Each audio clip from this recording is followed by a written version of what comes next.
A paz de Cristo. Nesse vídeo aqui eu quero falar sobre a palavra lei e sobre as duas alianças. No vídeo passado eu falei sobre o tabernáculo do testemunho.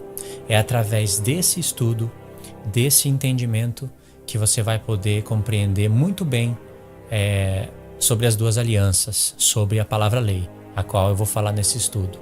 O link desse estudo Tabernáculo do Testemunho está aí na descrição. Quando você terminar, pode continuar assistindo esse estudo, mas também não deixe de assistir o estudo do Tabernáculo do Testemunho, porque quando Paulo usa a palavra lei na sua carta, e ele usa de várias maneiras, em vários contextos, ele sempre tem o tabernáculo da congregação, que é chamado também de tabernáculo do testemunho, na sua mente. Eu vou ler um verso que está em Gálatas capítulo 3, verso 11. Presta atenção no que Paulo vai afirmar nesse verso.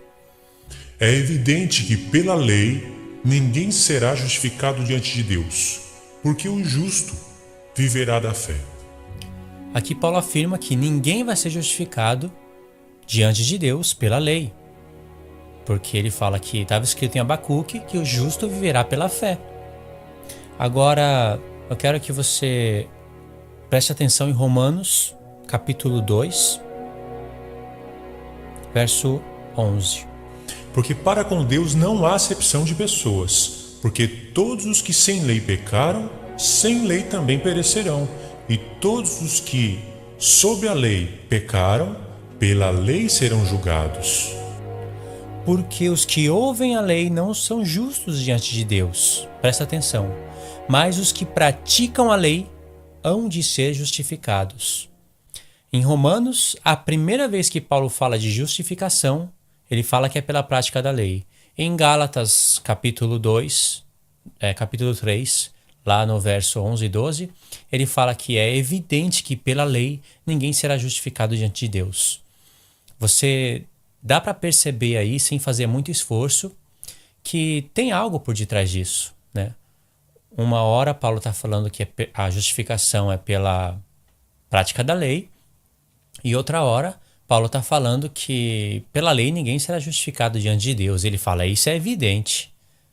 Se você é um bom investigador das Escrituras, principalmente aí das cartas de Paulo, você vai perceber que tem algo por detrás disso. Algo estava acontecendo na época em que Paulo escreveu essas cartas para que esses versos fossem escritos dessa maneira. O problema de tudo está em não conhecer sobre as duas alianças. Esse é o problema maior de todos. Porque, primeiro, antes de você conhecer sobre a transição entre uma aliança e outra, porque quando chega o tempo da nova aliança, as pessoas parecem que não pensam. Porque para a nova aliança tomar o seu lugar e chegar no entendimento de todo o povo, é preciso de um grande tempo de transição. Nem todos entendem da mesma rapidez, nem todos estavam bem exercitados nas palavras dos profetas. Para você ter uma ideia, tinha judeus que haviam crido em Jesus, receberam o Espírito Santo, e até o tempo da Epístola de Hebreus, eles ainda não tinham em mente, claro, o que era um sumo sacerdote, que Jesus era o sumo sacerdote eterno, né? que se assentou à destra de Deus, segundo a ordem de Melquisedeque, não segundo a ordem de Arão, porque é por Moisés e Arão que veio a primeira aliança, né? A primeira aliança veio pelo sacerdócio levítico. Não veio por intermédio de Arão, mas Arão foi o primeiro chamado por Deus para ser sacerdote. E Moisés foi o intermediário entre Deus e o povo, né? Dando a primeira aliança. Então, quando chega o tempo da nova aliança, é preciso de um tempo de transição. E também é preciso entender como foi formado a primeira aliança. Porque o povo estava sem aliança, né? Aí o povo recebeu a aliança por intermédio de Moisés. Mas aí também existe um tempo de transição. Um tempo em que a primeira aliança estava sendo formada.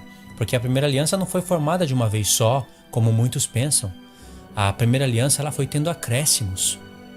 Você pode ver que Moisés várias vezes relata algumas leis algumas palavras do povo, relata no livro da lei, e aí foi sendo construído o livro da lei.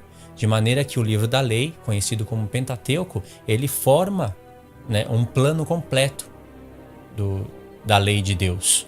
Tendo em vista que a primeira aliança começa no Sinai, mas ela foi tendo acréscimos. Por exemplo, Deus deu os 10 mandamentos para o povo e não deu sacrifício pelos pecados ao mesmo tempo.